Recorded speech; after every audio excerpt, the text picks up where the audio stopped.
Do your students ever seem like they would prefer to be told the answers or explained step by step how to work through a procedure rather than thinking and figuring things out? If so, you're not alone. I created a guide that will show you 10 teacher moves that will promote authentic thinking in the math classroom. Hi, I'm Michelle Mugridge, a middle school, high school math teacher with 20 plus years of experience. I focus on strategies that will help students become math thinkers, not just math doers. If you want practical ideas that are within your control to implement, subscribe to my channel and press the bell for notifications. One of the things that I've noticed is that students more and more depend on the teacher to be the fountain of all information, to provide the step-by-steps. They don't want to have to think. They don't want to have to work at it. And unfortunately, math is not a spectator sport. You have to work at it. Because if you don't, you're not going to get better at it. No one likes to work hard. We like to do things that are easy for us, that we enjoy. So we need to focus on strategies and things that are within our control to support and promote math thinking in the classroom. Students aren't going to naturally want to do this, and we can't force them. But we can do things that are within our control and set up the environment to support it. Let's chat for a minute about why thinking is important. Why do we want them to think? Why is it important? When we have parents asking us why we don't just teach the steps, we have to understand why we are looking for a problem-solving approach. There are many reasons.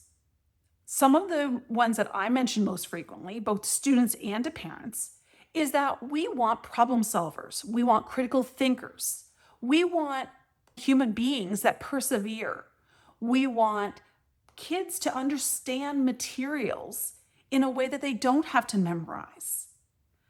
In this YouTube culture, we don't need to memorize how to do discrete things, but we do have to understand them so that we can look up what we're trying to find, or so that we can problem solve and figure out what we need to look up.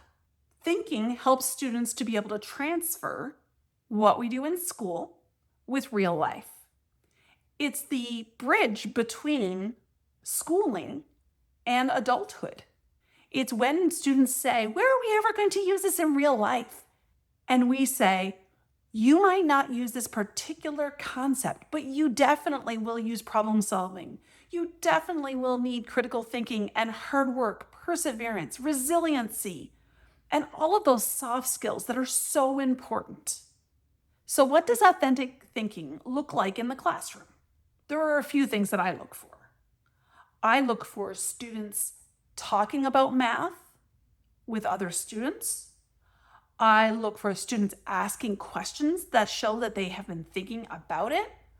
I look for students who are working together to problem solve something. I equally look for students who are struggling, but trying to make sense of it, that aren't giving up on it. They're not your student who, within less than 2 seconds that they've been given a problem, go, I can't do it. But what I'm looking for in the classroom depends on what task I give students. And that's one of the things that's within my control. If I give tasks that have multiple ways of approaching it, or that connect different topics and allow for a synthesis of understanding, that big toolbox that students can pick and choose depending on what they need for a problem, that's where thinking happens. So early on in my career, I would see students memorize a procedure, regurgitate the procedure. They could do that endlessly on different problems.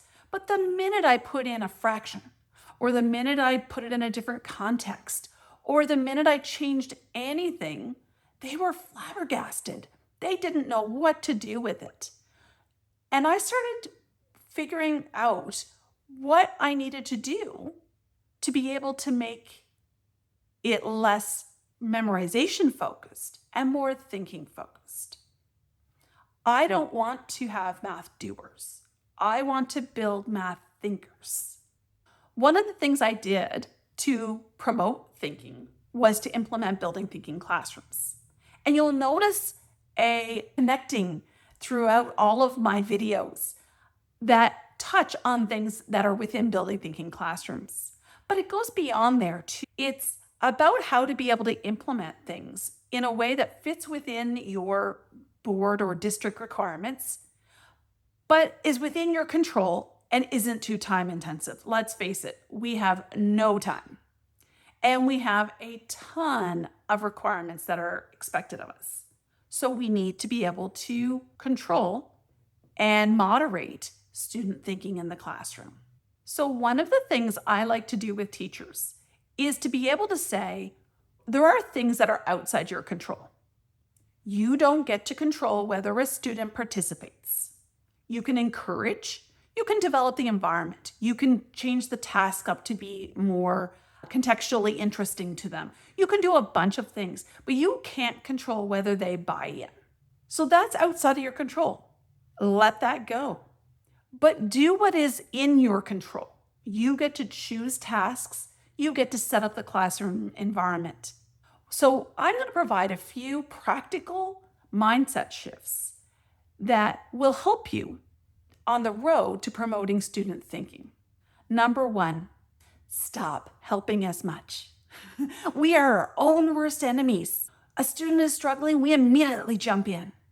We don't want them to struggle, but that struggle is so important, that productive struggle.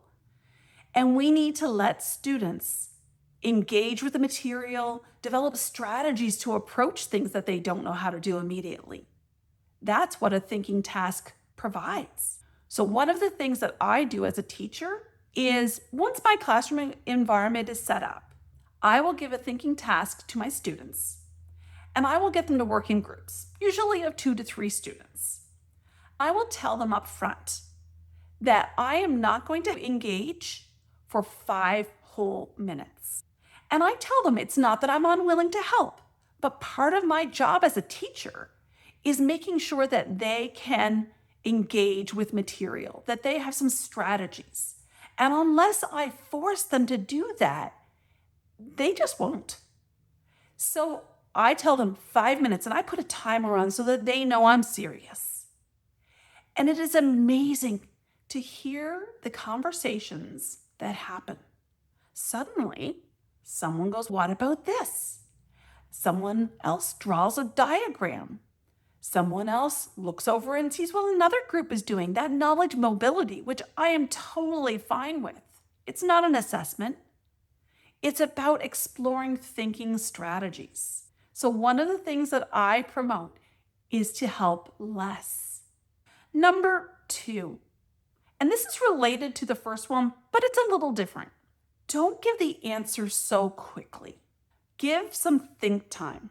And this is a very common strategy that's talked about in teacher education programs, but it's really hard to do in practice. I will often tap on my fingers 1, 2, 3, nice and slowly. And I'll tell students at the beginning, I'm going to give you some think time. It can feel like forever. But they learn that is what I'm expecting. I'm expecting them to think. I'm also expecting them to engage. Now, whether they do or not is up to them. But I am valuing the thinking process. I am valuing thinking over speed. It's not about who puts their hand up first. And I always have students who are super engaged and they are a joy to have in the classroom. But I do need to say to them, I go, 1 second. We're going to let everyone have think time. And I will choose them sometimes, and I won't choose them other times. And they know that. And it's not about not valuing the fact that they're super engaged, but it is valuing thinking over speed. And for this video, my last tip is number 3. Number 3 is ask open-ended questions. This is probably the easiest way to get students thinking. When there's no obvious question, answer rhythm, students have to engage and think in order to understand the material. You want to make sure that you ask questions that can be solved in a variety of ways, especially when you're starting the thinking process with students. Let's face it, we have trained them well not to think. They have had years and years of training that the correct answer is the desired answer and that making mistakes gets you an X. So we need to turn around and say, I want you to think. I value thinking. And that means you have to provide tasks that work for that. So intentional teaching and student thinking go together. We can absolutely promote authentic student thinking if we are intentionally teaching it. We need to make sure that we provide an environment that is open and welcoming for thinking, valuing wrong answers because it actually helps us learn more and we guide to the right thinking. If you'd like to explore this concept more, please click in the description. I'll leave a link there with my 10+1 teacher moves for promoting authentic thinking. Don't forget to click subscribe if you want to learn more about how to get students thinking in the math classroom. Like the video if you agree that thinking beats memorization. And please comment below, what's your biggest challenge to getting students thinking? I'd love to hear from you.